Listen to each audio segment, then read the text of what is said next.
All right, on to this now. So a group of Johannesburg Metro Police has been issued with suspension notices. This is after a video went viral on social media showing them partying next to a dam, believed to be drinking alcohol while sitting in a marked state vehicle. The Metro's internal unit says it is conducting an independent investigation to ensure full accountability and transparency. We're going to get reaction from the city's community safety MMC, Mgcini Tshwaku. That video is up, but let's also listen in to what is actually seen and heard in that video.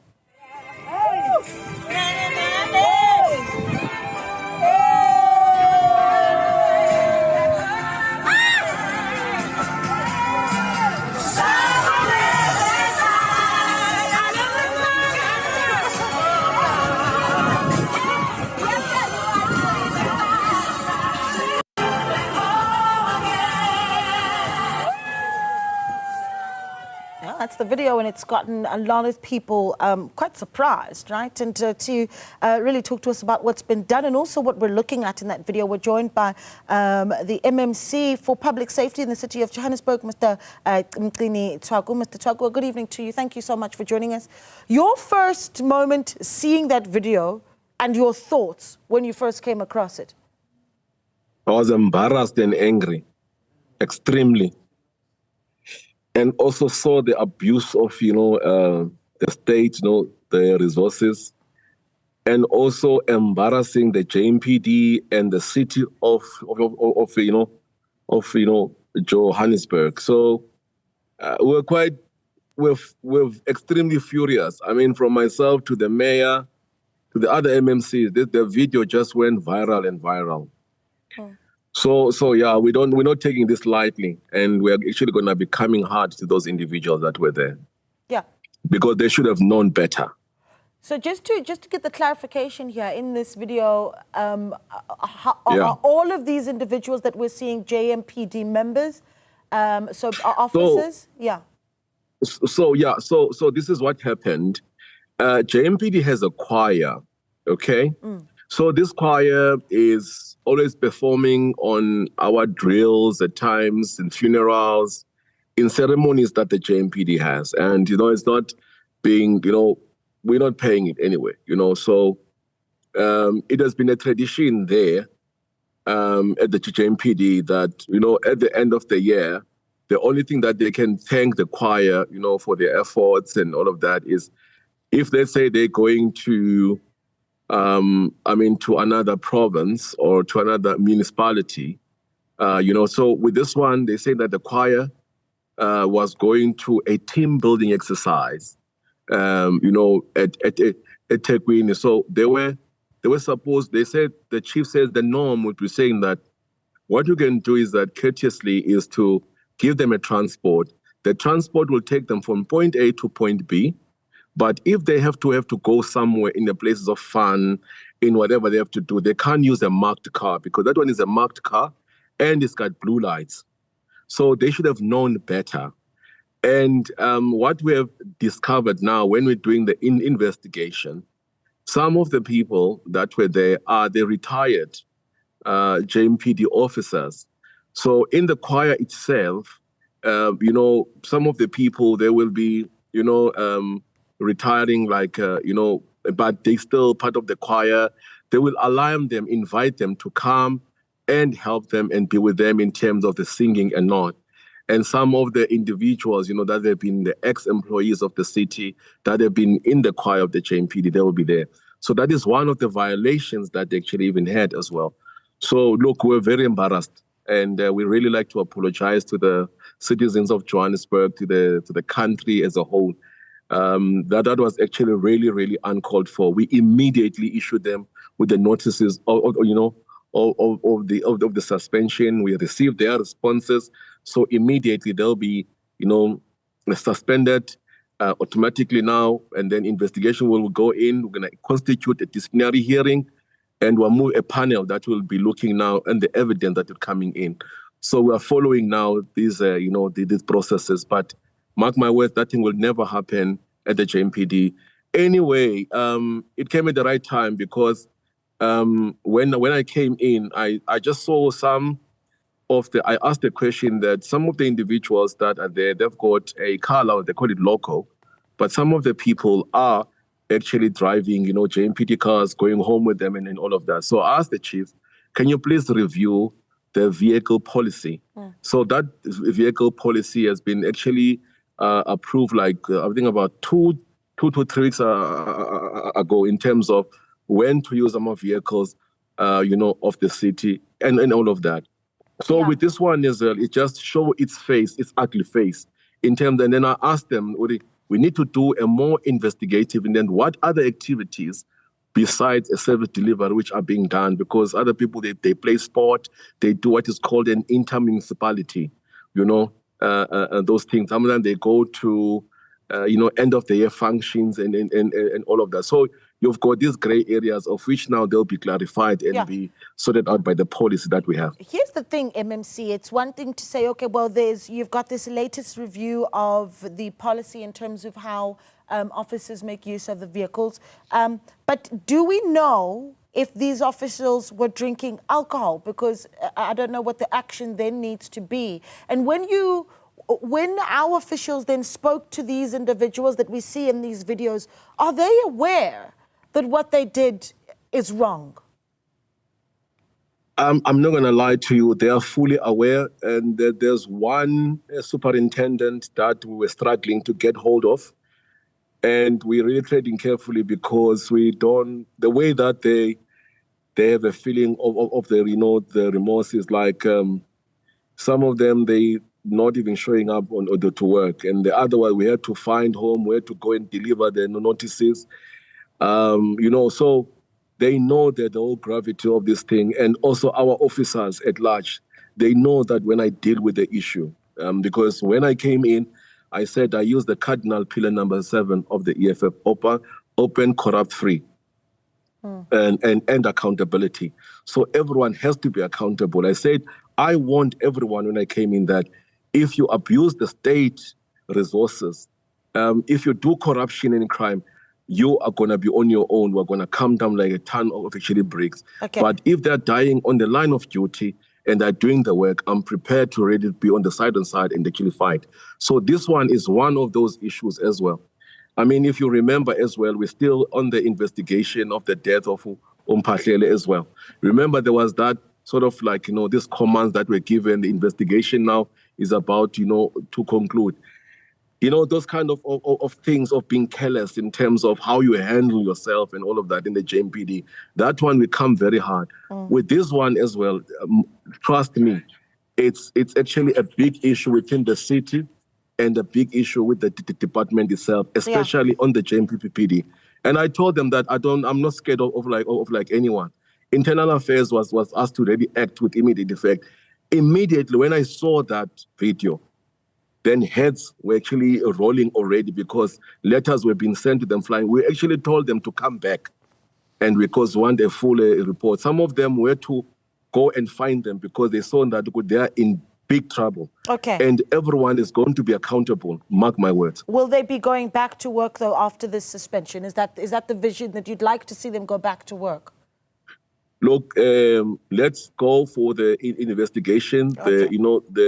The submissions will be made, and I don't want to preempt in terms of the outcomes, but we must make an example, especially when people are abusing state resources in broad daylight. In terms of the alcohol, we don't have any facts as yet, so we will have to look at the investigation. Others, they will come in and they will testify because some of the individuals, there's some cooler boxes there. There was like some alcohol that was seen and all of that. So let us wait for the investigation. We'll update you in terms of the outcomes. Yeah, thank you for that. Let's look at other issues because you've got a lot going on in the city of Johannesburg. Of course, the spaza shop issue, MMC continuing to be a massive problem. How are we looking in Johannesburg with these spaza shop raids at the moment? Okay, we did. What we did is that, you see, we have a shortage of inspectors in the city. That has been an historical problem. So you have to inspect, and then JMPD will have to enforce a bylaw. So what we requested from the department is that, can we please do an inspection ourselves, not enforce inspection and check what is happening. So we've taken the whole units of JMPD, operations, the BMU, your specialized units, accidental units, everyone. We said, let us all split into the citywide and do an inspection or on the spaza shop. I just gave them only 2 hours because they had to go back to their points and continue with the work. So we managed to do 496 spaza shops, all of us. And then what we found out is that out of those, about 100 are locally owned and compliant, and the rest were not. In other words, they're not being zoned, they're not being zoned properly. Number 2, they don't have any building plans. They don't comply with the EMS. And also they don't have any certificate of acceptance from the environmental health. And our startling discovery is to saying that with these spaza shops, you've got the owners. The owners are South Africans. Komama naboko no antibetu, who actually have a garage, or they have a space where the people can put a container. But they say, this is what they told us, that, we asked them, okay, fine, what do you do? We said, no, we've rented it out to, to the Ethiopian or to, to your Pakistani and something like that, all the guys that you see, okay? And we asked them a question is that, would you be able to run it? And also, why are you not being accountable in terms of ensuring that it is clean and it's actually, compliant. Yes, compliant. But they're not, they said, look, they did not know. And then one of the things I said to them is that, look, are you guys aware that you need to go and register? Majority of them, they are not aware. Maybe because some of them, they were lying and not sure, but if you engage with them, but there's a registration going on so that you can be compliant and all of that, they were not aware of it. But one of the startling things that people have been debating about it. Let's have the local spaza shops and all of that. What we are actually finding is that, the question that you've been asking, why you cannot have, our kids running them and all of that. What my kid is playing soccer, he goes to school, he does not have time to really run this thing. And also myself, I won't be able to go and run this thing. We're very frank and engaging. And also saying that in terms of the supply of the food and all those things that, this guy, they can do it. That part, maybe the government can come in and show you how to run a spaza shop. And one of the startling things that discoveries as well was that many of the communities and themselves, or Okoko and our aunties like that, they actually have, this spaza shop have turned into money lenders. They lend money in the spaza shops. They are in deep debts. The spaza shops are able to give them money. They're able to lend them goods like your sugar, your coffees, and all of that.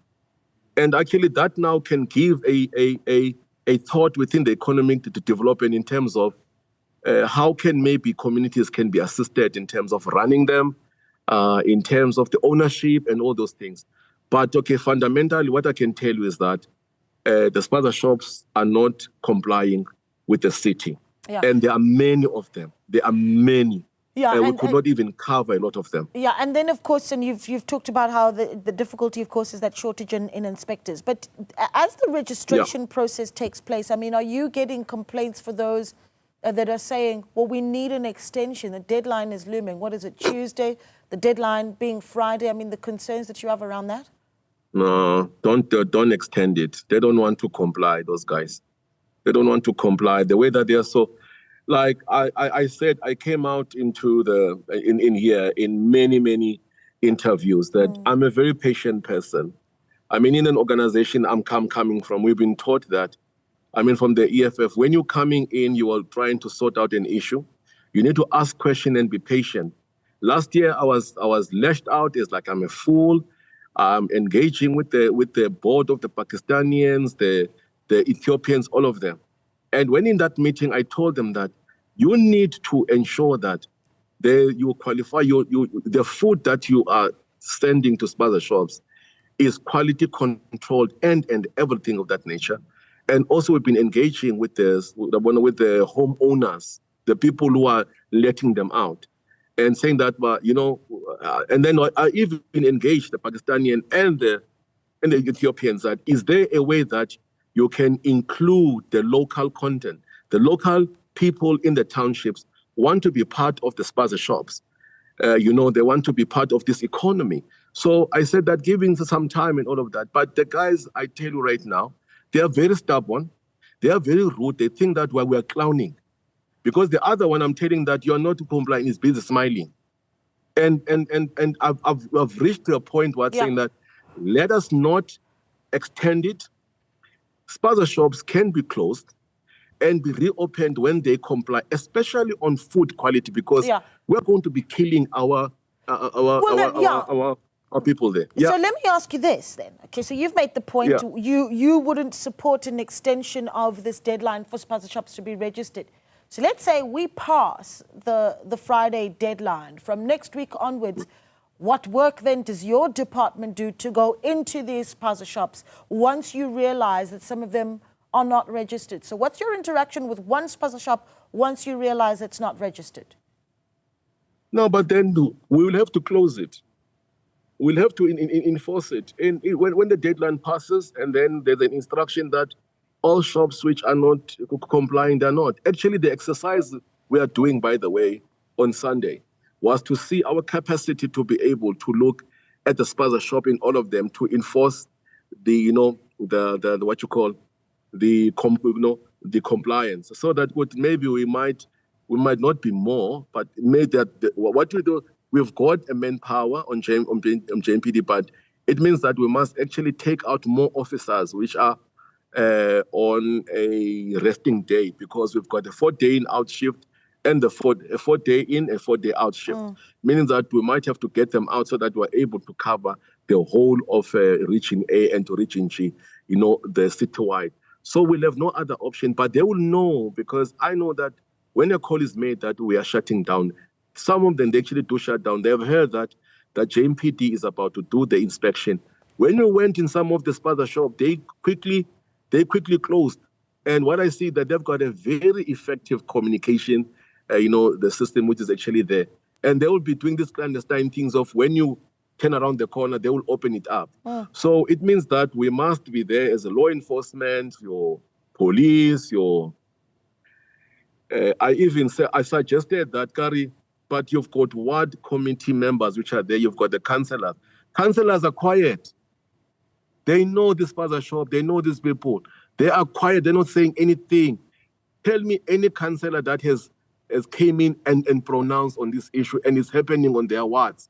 We are doing like that. So we must use councillors with their ward committee members, PR councillors, law enforcement, everyone to inspect and close any spaza shop that's not compliant up until they comply, especially with the food. The food is very critical for me because people have been dying. We can't take risk on that one. Okay. If they can prove to us that the food is proper, then it's okay.